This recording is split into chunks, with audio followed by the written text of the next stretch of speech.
Good evening, No DQ Galaxy. It's your boy, the Cleaver, Colin Andrew. And tonight I'm here with the fallout of what we called Hell in a Cell from this past Sunday night, October 6th, live on the WWE Network.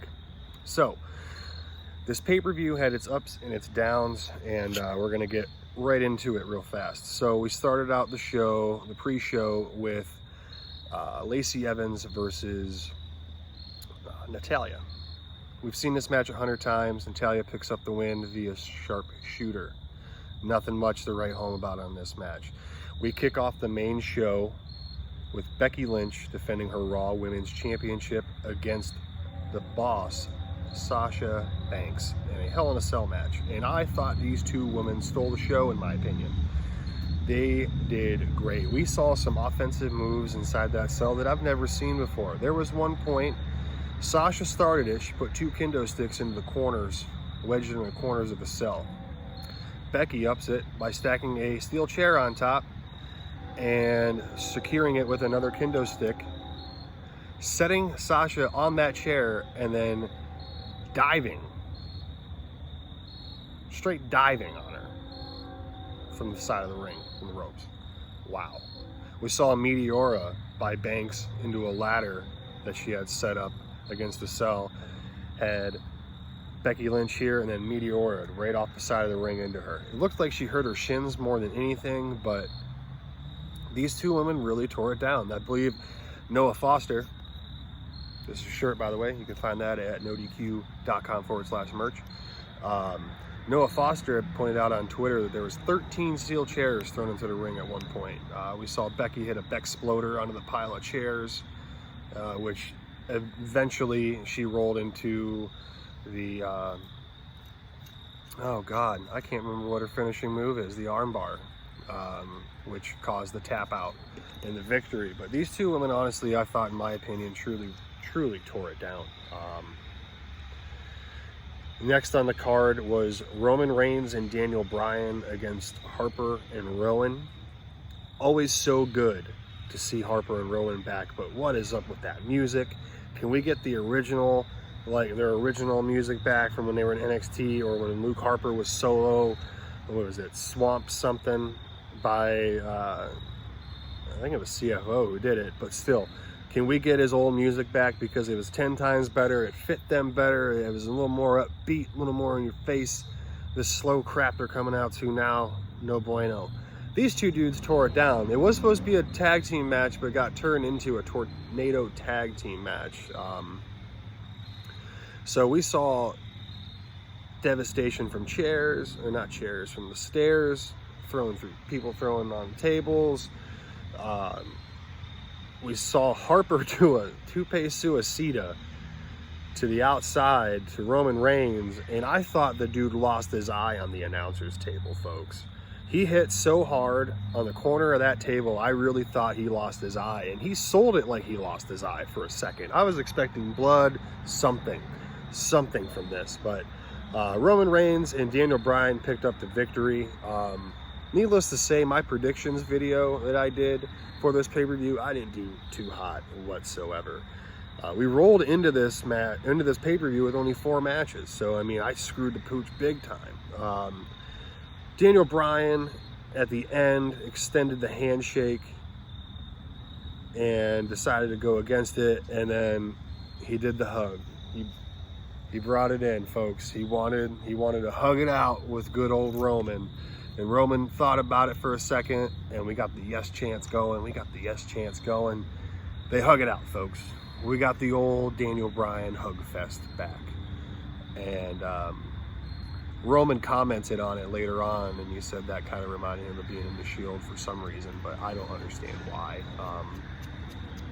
Announced via WWE Twitter.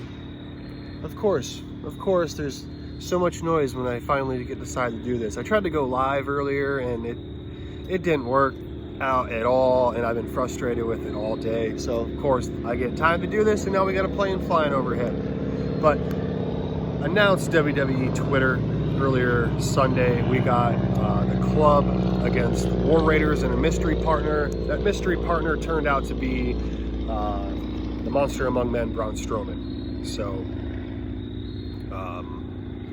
that match turned into a DQ when all three men from the OC teamed up on Braun Strowman.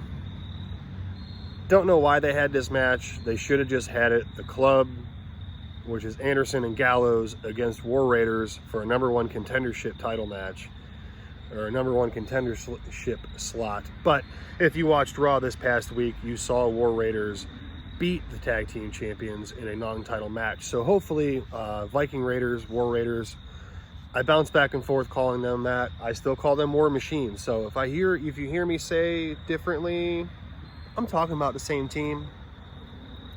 If you're familiar with Cleveland, Ohio at all, it's still Jacobs Field to me, and it will always be. It's been Progressive Field for 10 years plus now, but it is what it is. I'm talking about the same buildings. So we get Randy Orton versus Mustafa Ali announced via Twitter as well. And these guys put on a very good match. I was very impressed with Mustafa Ali in this match. I mean, he's always really good to watch, but he did one move in particular. Randy went for an RKO, and he was all the way down, and Ali hit a handstand to block it. I have never seen that. And how many RKOs have we seen over the years, guys? Like, be honest with me. How many have we seen? So many. Beautifully done. I had to rewind it. I had to rewind that son of a bitch. Like, I was so impressed by that move alone. And then 2 seconds later, boom, we get hit with a normal RKO. But no, these guys tore it down. I mean, they really did. You saw Randy kind of acknowledged the fact that Ali gave a good performance at the end, I thought, after the pin. 1, 2, 3. As soon as he let that leg go, he tapped him on the leg and then kind of looked at him and gave him a nod. Which I thought was very awesome to see, because you don't really see Randy put too many people over. So moving on, what else did we get announced via Twitter? I'm trying to remember. This pay-per-view was so eventful, folks. We had another match announced via Twitter, and I can't remember what it was for the life of me. Oh, it was the WWE Women's Tag Team title match. We got the Kabuki Warriors, which is Asuka and Kairi Sane, challenging Alexa Bliss and Nikki Cross, the current champions. We got to see a little bit of different side of the Kabuki Warriors. They're a little more on it. We're kind of seeing the Asuka of the old, if we remember from NXT, not this flop of a fling she's had on the main roster. Because in my opinion, Asuka is the hands down most underutilized talent in the WWE main roster. Hands down. We have new tag team champions at the end of the match. Asuka hit Nikki Cross with the magical Japanese green mist that we've seen the Great Muta use, which we've seen Tajiri use, and countless others over the years. But the green mist came back, and God, Asuka got it all over her. I think she had it more over her than Nikki Cross, to be honest with you. But so we got new tag team champions on the women's division. Good for them, I guess. Those titles are not relevant at all, so I don't know what else to say about that. Moving on to Charlotte versus Becky for the SmackDown Women's Championship. Charlotte's mouth got busted open in this match. There was one point during this match that I thought Charlotte was going to get pantsed by Becky, or by Bayley. Bayley put her leg up on the top rope and was trying to go for a schoolboy or some type of pin, and it really looked like her pants were going to come down for a minute. But I picked Bayley to win this match because I don't know what the hell I was thinking, but Charlotte is now your 10-time SmackDown or 10-time Women's Champion. I can't say SmackDown Women's Champion, but she's now your 10-time Women's Champion. They both were selling the knee. They were both attacking each other's knees, and commentary is saying, "Oh, how's Charlotte going to lock on that figure 8 if her knees hurt?" And, well, she found a way to do it, and Bayley tapped out. So, then Bayley proceeded to kind of throw a fit on the outside of the ring post-match. Why does this always happen to me? Why does this all happen to me? It's like a mix of Emma and Dolph Ziggler type deal there. So we're getting ready for this main event, okay?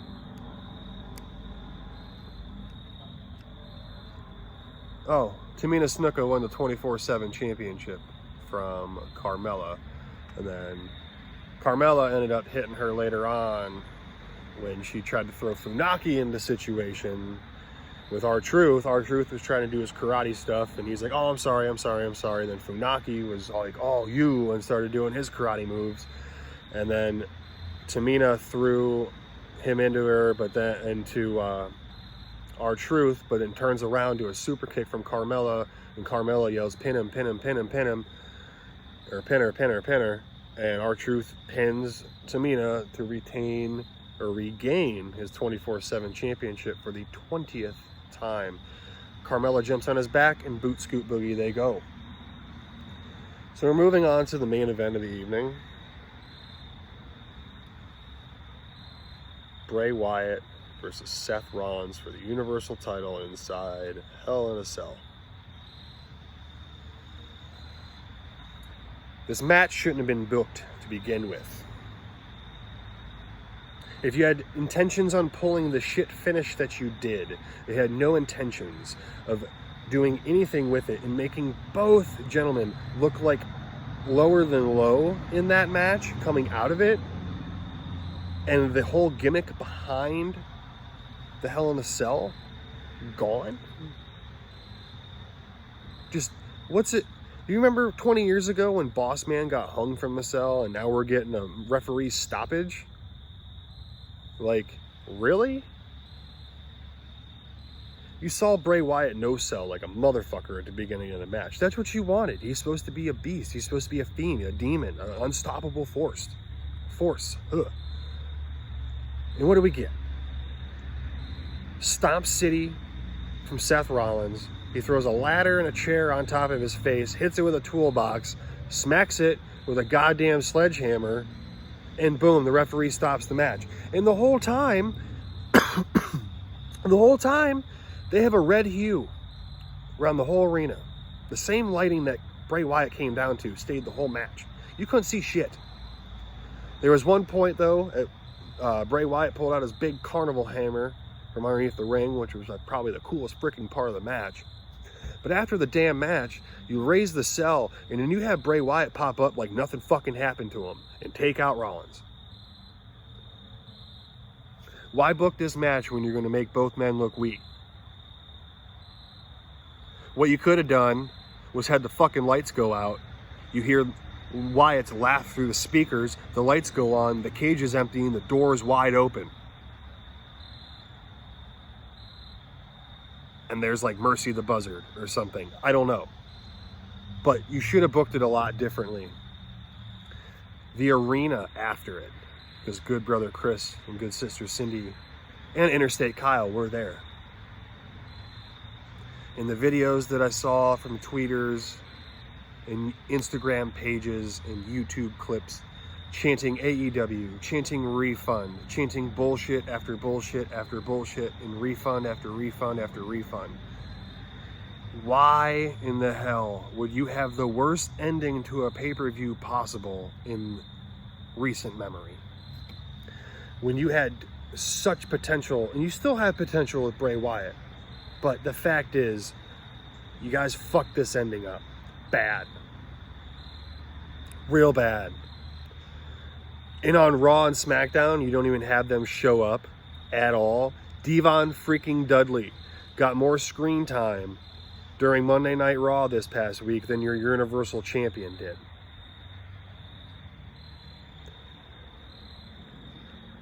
I was extremely disappointed in the ending. They could have went about it 1,000 different ways, and they didn't. And it's bullshit. But what can we do?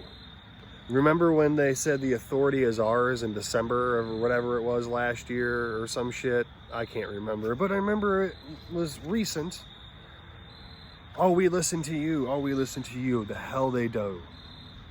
The hell they do.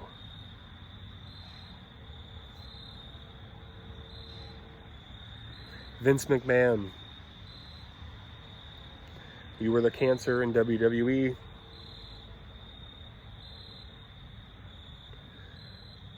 You truly are the cancer of WWE. And with that being said, that's my review of Hell in a Cell 2019. Follow me on Twitter at Colin26Andrew. Or actually, no, sorry, that's my Instagram handle. Colin26Andrew on Instagram. Twitter is NoDQ Colin Andrew. Support my channel. Spread the word of my channel. I'm trying to grow it as fast as I can. I'm just some dude from the Midwest that loves to talk about wrestling. I'm a family dude. I've been watching wrestling since I was probably 2 years old. So, this is what I love to do. This is really the only sport I really care about. So, support me on my journey through the wonderful world of professional wrestling. Support my good friends Stefan and Jerry at Aftermatch Wrestling on YouTube. That's all one word, AFTERMATCH space wrestling. Those guys got me into doing these videos, so go give them all your love and support. The Simple Man, Noah Foster 210 on Instagram or on YouTube. You can find his channel. Support NoDQ.com. NoDQ.com/merch. You can find this classy t-shirt there. You can find Virtue's Kingslayer or Troll Slayer shirts. You can find all your latest and greatest NoDQ merch. And find us on Aftermatch Wrestling on Facebook, all one word, AFTERMATCH. Oh, what? Nope, I'm spelling Aftermatch again. Armbar. ARMBAR, exclamation point. And remember, as always, Mom, get the meatloaf.